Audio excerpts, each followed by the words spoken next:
I'm Maeva. I'm in grade 9 and I was born here in Edmonton, Alberta. I really love to draw and to play sports. I was raised in a Christian family, so I grew up reading the Bible and praying and going to church.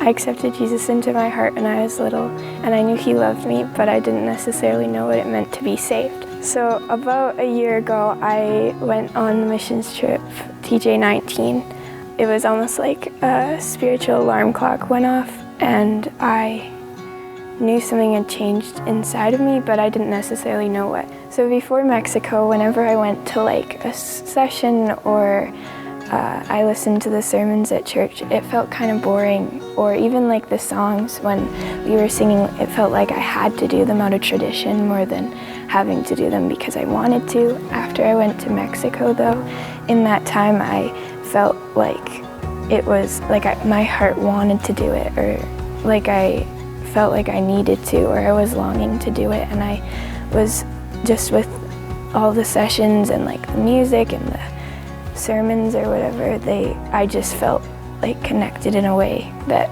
I hadn't felt before. And it was almost like God was speaking to me about something that was going to happen, like he was going to draw me closer, but it hadn't happened yet. Then when I came home from the missions trip, I started struggling with a lot of anxiety, and then about a few months ago I overcame it. And during that time I was really hopeless, and I was really scared about what the next minute would bring into my life and change it. But in that time, Jesus